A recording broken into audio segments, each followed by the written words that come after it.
So you walk into a patient room, and pretty soon, maybe within a minute, you realize, or maybe you don't realize, you don't like this patient. There's just negative feelings about the patient. And it might be the way they look. It might be the way they act toward you. It might be they remind you of somebody from your past that you don't know. But there's a negative feeling there. And maybe you stop and notice it, or maybe just power through it and keep doing busy things. So we're all professionals, right? And whether we like the patient or whether we don't like the patient, we're going to give them really good patient care. I know that's true. But I'm going to submit and have us explore today that maybe when that's going on, there are some specific little things that we can do in that moment of interaction with the patient that can sort of open up that energy to something else. I'm going to call that negative energy judgment of, I don't like that very much. And so opening up that energy to something else, maybe something more like compassion, more like understanding, seeing the person as somebody who's suffering, somebody who's lonely, somebody who's struggling. So just very small, specific things to kind of have us go in another direction. And you guys probably do this all the time. You've been dealing with this. And pretty soon you can tell me what you've been doing. But this is based on a mindfulness practice that I've been doing for a long time, of just kind of stopping. When you feel something's going on, stopping and being aware of it. Just that is kind of powerful, just to stop and say, okay, I'm feeling negative. And I want to, and that's important, you know. And so is there anything I can do to soften that, to make it better? So that's really basically what we're going to be exploring today. And I do want to say, I've been in discharge rounds, so I know it's kind of a sacred part of healthcare that the patient is a jerk, and you just sort of vent. And the other person vents, and you laugh, and you say things. So I think we have to do that. You know, we're human beings. But in addition to that, I think there are some things we can do to make things better, to make things more pleasant, more for us and for the patient. So I'm not suggesting that we stop ragging on the patients with each other, but maybe this, in addition to that, would help. So judging, so you see the energy of judging there is kind of a distancing and a pushing away. You're a drug addict. You're probably a bad person. I'll take care of you, but I don't like you very much. You're bad. You've probably hurt people. And just the pushing away. And we're not that obvious, but I think emotionally that energy of pushing away can be there. And I think if that energy is there, the patient will feel it. As much as we try to be professional and try to be polite, they're going to feel that energy coming from us. And if that energy is coming off of us, we're going to get a certain kind of energy back. So dealing with these patients that are difficult, that are probably suffering and unloved, the more we give that kind of energy, we're just, and you guys are nurses, you're there for 12 hours. You go back over and over again with this patient. So is there something we can do different? Those who understand will never judge. So I would hold that if you can really have an insight into that person, if you can hear a little bit of their story, if you can see them as a person maybe who was abused a lot, who was hurt a lot, who's lonely a lot, who suffered a lot, you kind of enter into relationship with the person. And something kind of softens in your heart. So we're trying to create space for that kind of thing to happen. So relaxing our judgment of others is a practice.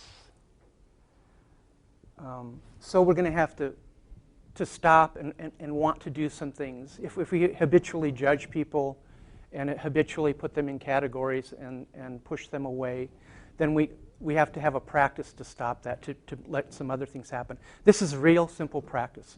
It's mostly just stopping, kind of noticing. Between stimulus and response, there is a space.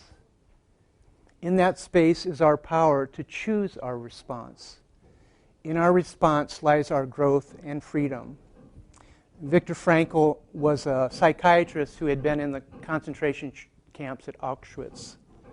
So he's suggesting that, when we're just on automatic pilot and going here and there, we kind of keep going in the same behavioral patterns. But if we stop and we notice what's going on, we can choose, okay, how do I want to respond to it? What's the best way for the patient and for me to make this better, to respond to it? Cultivating compassion and understanding is a practice. This is kind of deep. I'll see how you feel about it. When we come into contact with the other person, our thoughts and actions should express our mind of compassion, even if that person says and does things that are not easy to accept. We practice in this way until we see clearly that our love is not contingent upon that other person being lovable.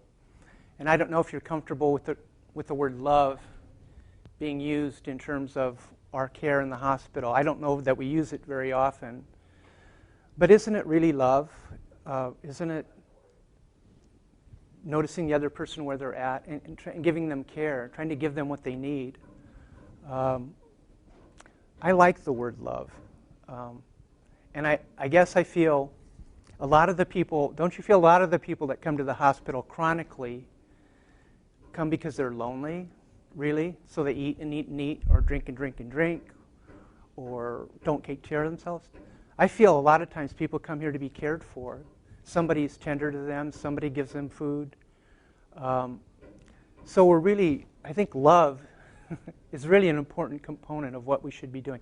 If we can, to try to it's hard, but to try to grow in that, to try to grow in compassion, I think will make us better nurses and physical therapists and chaplains and help the patient have a better experience.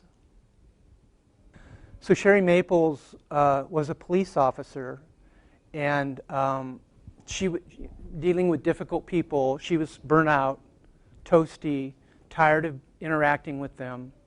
The kind of things I think sometimes we feel that. If you're dealing with difficult people a lot, you just sort of become hardened. And she went on a mindfulness retreat. It was for law enforcement professionals, so for policemen in particular, just to say, what can we do to make it better? So it was a lot of quiet.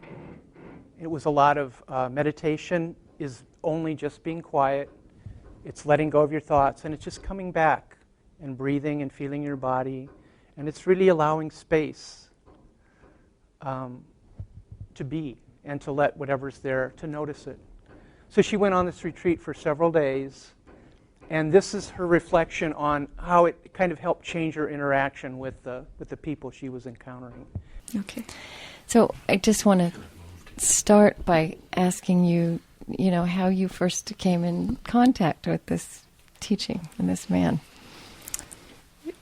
Well, it was almost, it depends on whether you believe in accidents or miracles or coincidences or miracles. I had read a book and was kind of curious. You don't think much about this stuff as a cop. I've been a cop for 19 years now. At the time, I'd been a cop for 7 years. And I found I was on this call involving a stolen moped, where I had to take the stolen moped somewhere. The short story is I hurt my back very badly pulling the moped out of the squat of the trunk, so had a workers' comp injury that needed to be treated by a chiropractor.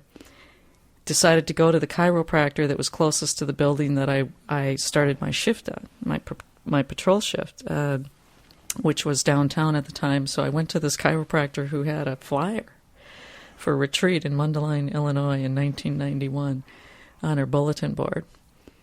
I'd read a book. I was kind of curious. I thought, why not? So I went to this retreat and kind of changed my life. Can you tell me some more about that? What happened? What changed your life?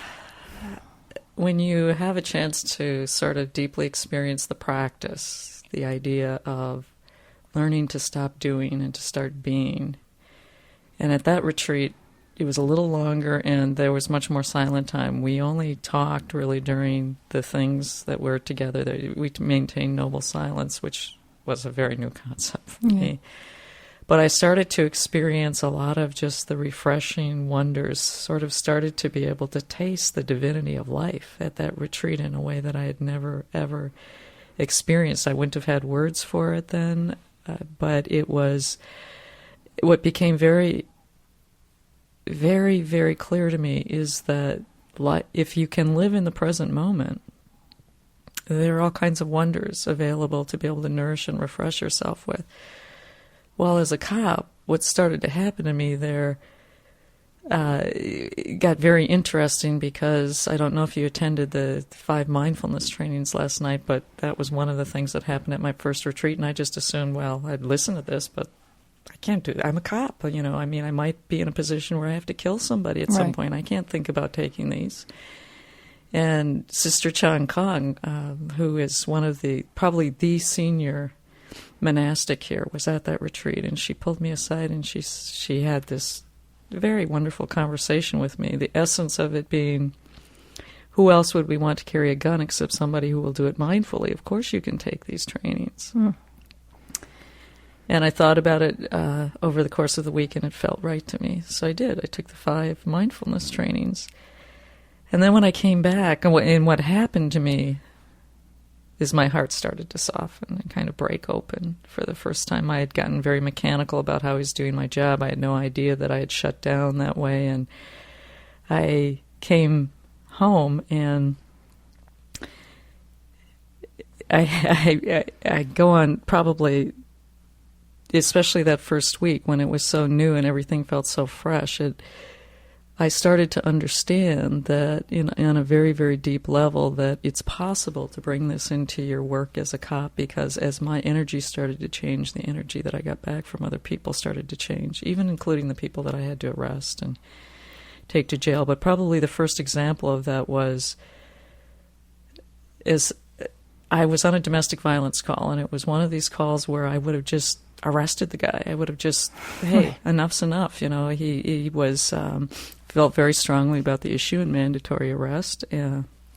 As a female officer who's had a lot of contact with domestic violence victims, and this was a scenario where breaking up is hard to do, and they were exchanging, there was a little girl, and they were exchanging custody, and he was kind of holding the little girl hostage, not wanting to give her back to Mom. And there had been no violence that had taken place, but both Mom and the little girl were very scared and intimidated.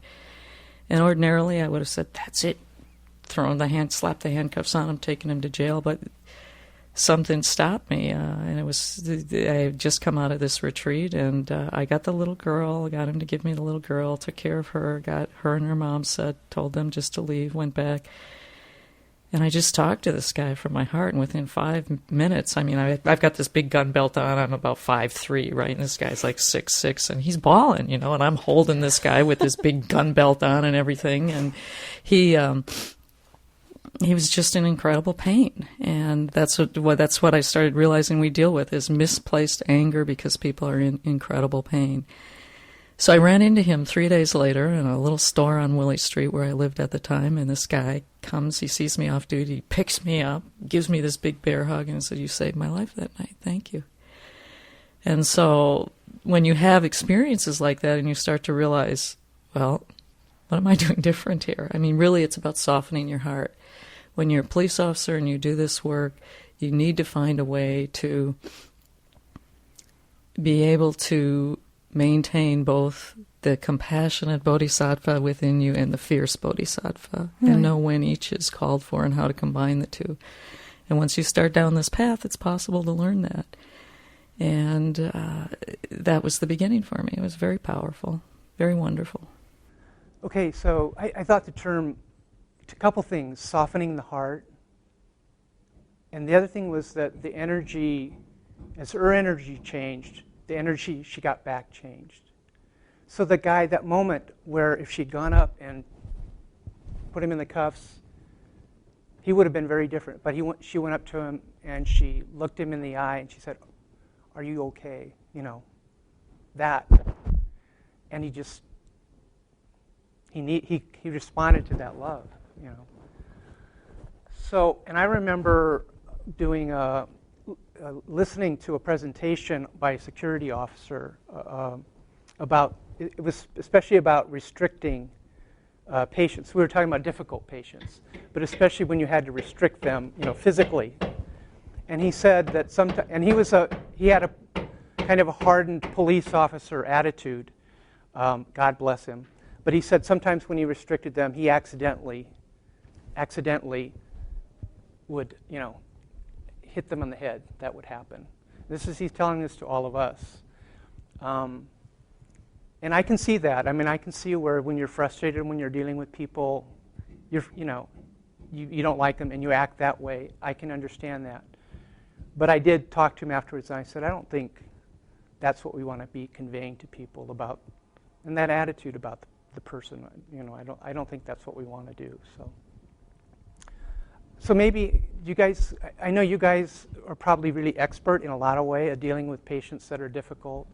And do you have anything that you would like to share about specific experiences where it was tough and maybe something turned around? Or if you have anything, if you don't, that's fine. But I thought I would provide an opportunity for you to share anything about your experience with difficult patients.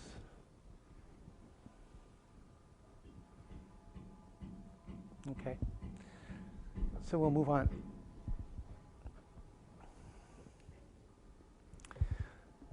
So this simple mindfulness practice, very simple, just stopping. So when you go into a room and try to be aware if you have a negative feeling, and just stop for a moment. Maybe you can keep moving, but just notice, I have this negative feeling. So we say, what are my thoughts? What are my emotions? We want to look at what's happening in the room and what's happening with us. And we don't want to see with our biases and judgment. He's a drug addict. She's a prostitute. She's filthy. But we want to look deeply at what's really going on underneath that stuff. So stopping, looking, and seeing. These are basic meditation, mindfulness techniques. To pause and take a time. Because oftentimes we project our views onto the world, what's happening. And we want to stop doing that. We want to stop and allow space for something else, for compassion, for seeing what's really there underneath the surface. Seeing in order to understand. If we see the patient as a person with a history, ran away from home, father beat him, we enter into relationship with that person. And we might be able to say, this is me, and you might disagree, and feel free to disagree with me, we can talk about it. But I think if you really understand the person, you won't judge them. And that doesn't mean you approve of their behavior, that you think this is good. You can still be firm and say, I don't think you should act that way. I don't think this way of living or what you're doing is helpful to you. It hurts other people. You can still have that. But if there is an attitude of compassion and understanding with that, I think it would be more effective, than the judgmental attitude looking down.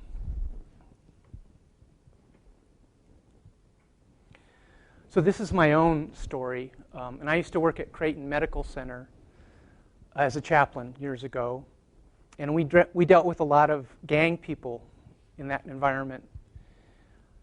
So there was this guy, he's a young guy in his 20s, I guess, and all of the nurses hated him.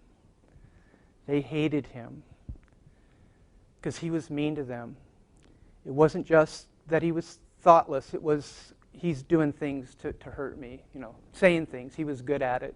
And I know we had a patient like that here recently who was really kind of psychologically vicious. And the hospital gathered many times over that patient because he was hurting people with his words. So this guy, I think he was a milder version of that, but he was mean to the nurses and they didn't like him. And I liked going into those rooms as a chaplain. It's a kind of a challenge. And I always wanted to say, how is it really for you? What's life like for you? And I didn't feel judgmental toward them. I felt if I lived in this environment, I might do the same thing as you. I might choose that way of life. It would be a bad choice, but maybe that's the best choice I have. So that was kind of my attitude, and we sat down, and he did. A lot of times they would kick me out like they kicked everybody else out, but this guy opened up to me a bit. And I learned, he told me a little bit of his story. When he was a kid, it was him and his mom and his sister in an apartment, and I don't know where the dad was. But men would come to the apartment. They would go in another room with the mom. The guy would come out and leave money on the table and leave. So that happened a lot. And one time, the guy came out of the room, left money on the table, and started messing with his sister. I'm not sure in what way, but some bothering her, being mean. So the kid got up and he got between the guy and his sister and was sort of defending her. And the man and his mom both laughed at him. So that's a terrible moment for a young human being. You know, what loneliness and what pain to feel, you know, to just be laughed at for doing some basic decency. So you can see the depth of his pain, I think, a little bit in that story. And maybe something, seeing that, maybe something moves inside you. You don't want him to treat you like a jerk, but maybe, and actually with me, you know, he was a human being with me. But I wasn't going in. I know as nurses, as therapists, you're going in and you have to do a specific job and you got to do it bing, bing, bing. And I'm not like that. I can go in and be more, I have the luxury of having more time and space. So that's a benefit for me. I think doing all this with all that you have to do would be extremely challenging to try to implement this. But I'm suggesting maybe if you do, if you're able to, it might make your job easier, more rewarding. If you can turn a bad situation into something where there's some sympathy, some sympathetic feelings between you and the patient, you'll be less burnout. You'll like your job more. You'll be not somebody mad at you all the time, 12 hours a day. And we won't always do it, but maybe we can do some things that help that happen more often. So we're going to have a little exercise here. I'm going to show some pictures, and I'm going to leave it up for maybe about 30 seconds each picture. And I'm going to invite you just to notice, to stop, just notice. And try to initially just let go of your thoughts, but just notice what feeling comes up first, if there's any kind of a feeling. Second, notice if there's thoughts and words and ideas that come up, and notice those. And then just, if there's anything that comes up after that, maybe it might be a memory or something. And we're not going to discuss it. You know, you can just, so try to be honest with yourself. If these images evoke negative things, just try to notice that. So we'll do that, see how that goes.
think that's Jake Gyllenhaal, isn't it?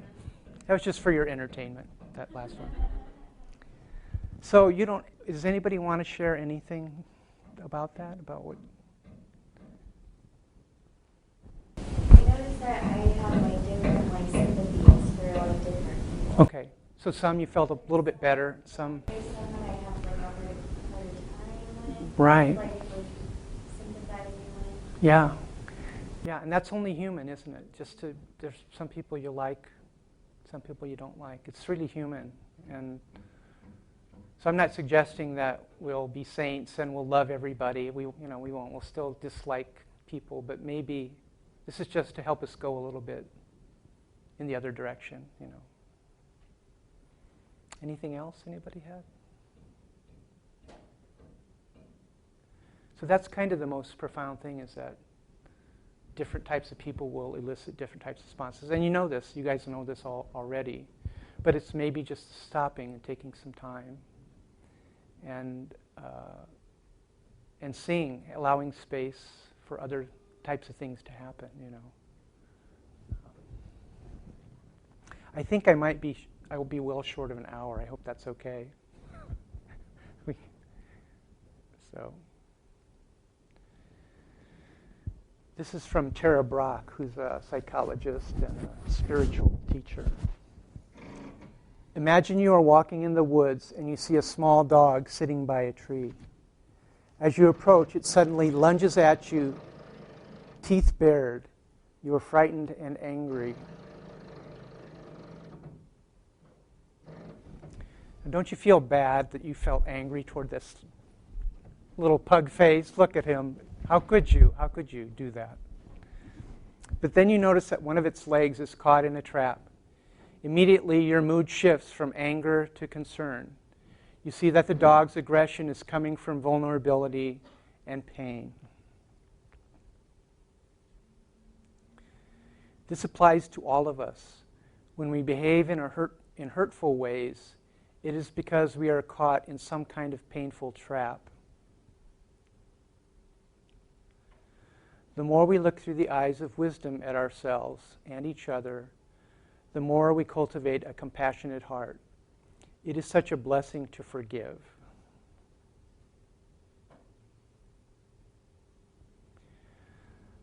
So this is kind of spiritual stuff, really. It's spirituality and it's love. And does anybody want to say, do you want to give me any feedback? Or do you want to, if you want to argue or if you want to, whatever you want to say, I'd like you to feel free to react from where you are with regard to this. I think you were speaking about that one real difficult patient that you had. Yeah, right. And I had an experience with them.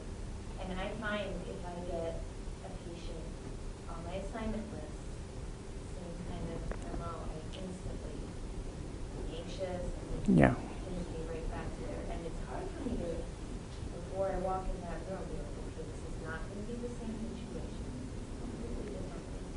But just, seeing that diagnosis and that history automatically, I'm like, Yeah.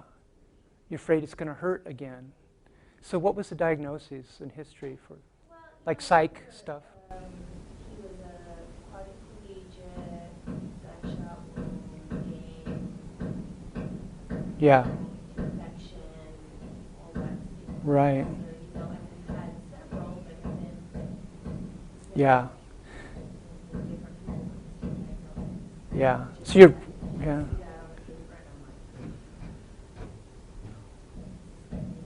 So you were kind of traumatized by that.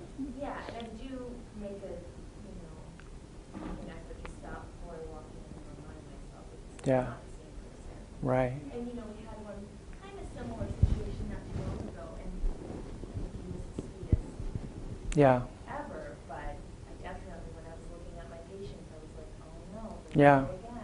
Yeah. If you can have some luck turning it around, it's so encouraging, So to keep trying it. Does anybody want to talk about that patient? This was kind of an extraordinary, it's the worst situation I've ever seen in a hospital in terms of a patient, difficult patient, like psychotic, cruel. I don't know if anybody has a good grasp of. I could try, but I didn't have an experience with that patient, but I had previously taken care of him at a different hospital you had. Oh, where he had done the same thing and been completely inappropriate. And so knowing that he was here and knowing that he was on my floor, that immediately set something off in me, like, because I had had a previous experience with him in a different role. I was CNA in that role.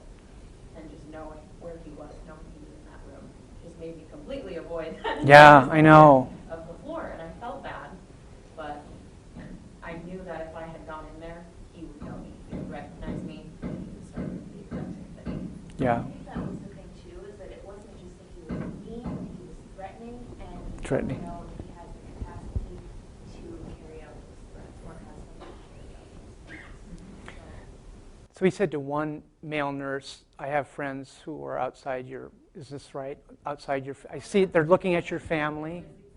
They can hurt your family. But yes, there was that one too. Yeah, There was one before that, and then the one that you're speaking yeah, of. Yeah, that said, I have people outside your house. yeah. So that's an extreme case of like a psychotic patient. And we had to, I know we cycled a bunch of nurses into him because people were just, it was just so hard. So in that case, you just take care of yourself, the best you can.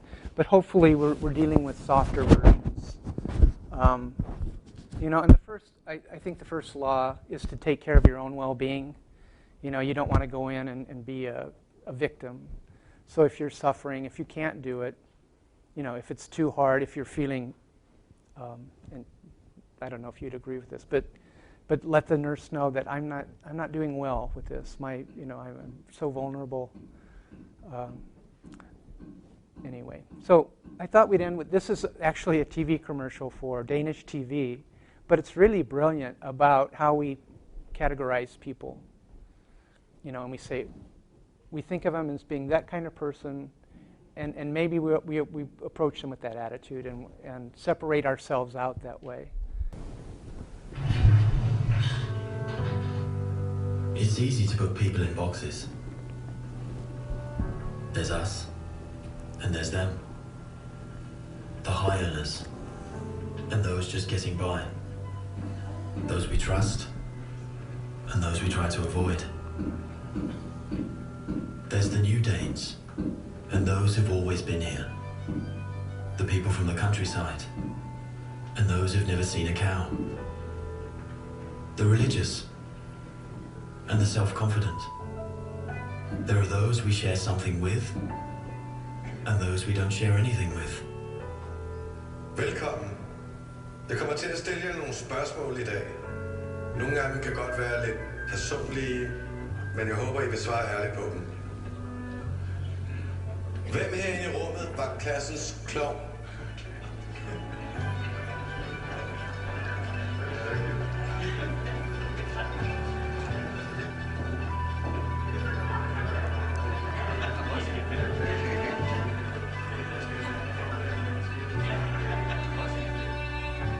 Hvem er bonusforældre?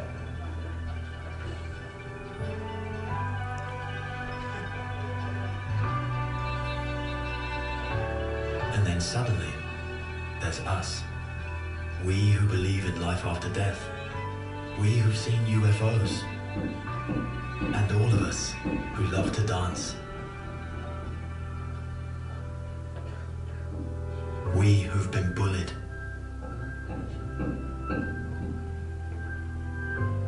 And we who've bullied others.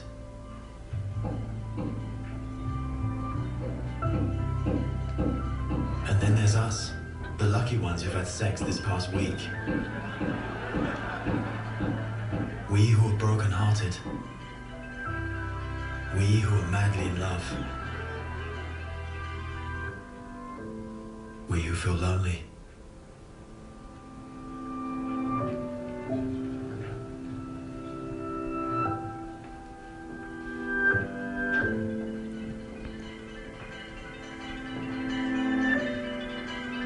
We who are bisexual. And we who acknowledge the courage of others. We who have found the meaning of life. and we who have saved lives. And then there's all of us who just love Denmark. So maybe there's more that brings us together than we think. TV2 Denmark, all that we share.